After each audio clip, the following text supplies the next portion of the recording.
जब मेरी शादी हुई थी तो उस समय मेरी उम्र 30 साल थी। ऐसा नहीं है कि लड़के नहीं मिल रहे थे, काफी लड़के मिले, लेकिन कुछ ने मुझे रिजेक्ट कर दिया और कुछ को मैंने। 30 की उम्र होते होते जवानी भी ढलने लगी थी और किसी भी कीमत में कोई लड़का शादी करता तो उसकी उम्र 30 साल से ज्यादा होती। बनारस के अच्छे परिवार में शादी हुई। मेरे पति पढ़े लिखे और एक स्कूल में टीचर थे। हमारे बीच प्यार था। उनका पढ़ा लिखा होना और मेरा सिर्फ 12वीं पास होना कभी हमारे बीच नहीं आया। चूंकि मेरा परिवार काफी बड़ा था तो सास ससुर ननद सभी थे। सारा दिन काम करने के बाद जब मैं अपनी बहन और भाई से फोन पर बात करती तो वो मुझे बोलते कि तुम अपना ध्यान दो, सिर्फ काम मत करो, तुम्हारी शादी की गई है, तुम कोई नौकर नहीं हो। और मुझे भी उनकी बातें सुनकर लगता कि ये सही बोल रहे हैं। ये सिलसिला 1-2 महीने चला और उसके बाद अचानक से मेरे पति घर पर आते और बोलते कि अपनी बहन और भाई से कम बात किया करो। मैंने बोला क्यों, क्या हो गया ऐसा? इस पर वो कुछ नहीं बोले। लेकिन जब वो स्कूल जाते तो अब मैं रात की जगह दोपहर में ही उनसे बातें करती। 4-5 दिन बाद वो फिर से मुझे मना किए और इस बार कहा कि ये घर तुम्हारा है, तुम्हें जैसे रहना है रहो, लेकिन किसी बाहरी का इंटरफेयर मुझे बर्दाश्त नहीं रहेगा।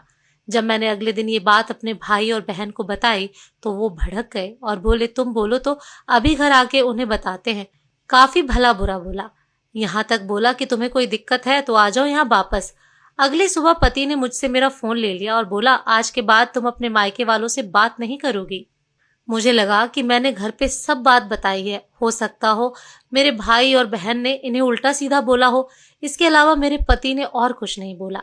मेरे मायके के लोग कई बार मुझे फोन किया और जब कॉल रिसीव नहीं हुई तो उन्होंने मेरे पति के फोन पर फोन किया। उन्होंने साफ मना कर दिया कि आप लोग थोड़ा कम कनेक्शन रखिए। इतने में अगले दिन मेरे घर के लोग मेरे ससुराल आते हैं और मेरे पति और घर वालों के ऊपर चिल्लाते हैं कि पहले तो किसी ने कुछ नहीं बोला, उसके बाद मेरे पति मेरा फोन लेके आते हैं और सारी बातें जो मेरी बहन से हुई और भाई से हुई सबके सामने रिकॉर्ड किया हुआ सबको सुनाते हैं। अब मुझे पता चला कि मेरे फोन में सारी बात रिकॉर्ड होती थी, जिसे सुनने के बाद मेरे पति मुझे बात करने के लिए मना करते थे। बात और बढ़ गई। मेरी बहन ने मुझे घर चलने को कहा और बोला इन सब से रिश्ता तोड़ लो। मेरे पति ने बोला ये घर तुम्हारा है, लेकिन मैं तुम्हें जबरदस्ती नहीं रोकूंगा। ये फैसला तुम खुद करो, तुम्हें हमारे यहाँ रहना है या अपने मायके वापस जाना है। बस ये याद रखना, अगर यहाँ रहना है तो अपने मायके वालों से रिश्ता तोड़ना होगा और अगर मायके जाना है तो मुझसे रिश्ता तोड़ना होगा। मेरे भाई ने बोला ऐसे परिवार में रहना जेल में बंद होने जैसा, तुम हमारे साथ चलो, इससे अच्छे घर में तुम्हारी शादी होगी। मुझे भी लगा अभी सिर्फ 6 महीना हुआ और ये स्थिति है, आगे पता नहीं क्या होगा। मैं अपनी बहन और भाई के साथ मायके वापस आ गई। कुछ समय बाद उन्होंने तलाक के लिए अर्जी दी।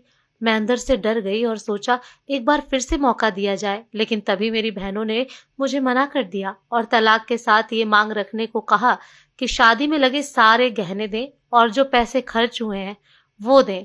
मेरे पति ने तुरंत ही शादी के सारे गहने दिए, साथ में एंगेजमेंट की रिंग भी लौटा दी और 2 सप्ताह में जितने पैसे खर्च हुए थे उससे ज्यादा लौटा दिए और तलाक का प्रोसेस शुरू हुआ और हमारा तलाक हो गया। उसके 2 साल बाद उनकी दूसरी शादी हो गई और अब वो अपनी जिंदगी में आगे बढ़ गए हैं।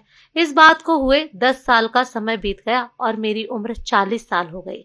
मेरे पति ने कभी मुझसे ऊंची आवाज में बात नहीं की, ना ही किसी और चीज की कमी होने दी। आज पीछे मुड़कर देखती हूँ तो लगता है कि मेरी बहन और मेरे भाई मुझे गलत बातें सिखाते थे।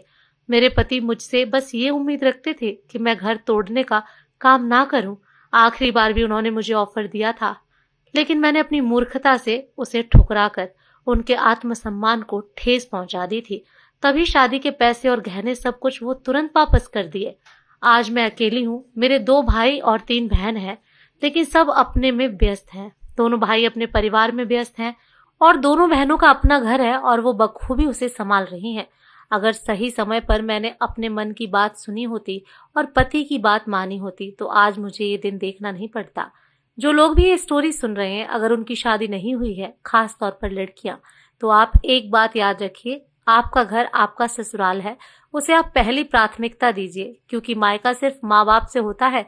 भाई बहन आज नहीं तो कल अपने परिवार में व्यस्त होंगे और अगर आप अपने भाई बहन की बात मानकर अपना घर खुद तोड़ना नहीं चाहती हैं तो मायके तक उतनी ही बात पहुंचाएं जितनी जरूरी हो और मायके के लोगों को भूल करके भी अपने परिवार में दखल अंदाजी ना करने दें। दोस्तों, आपको ये कहानी कैसी लगी कमेंट करके जरूर बताएं। धन्यवाद।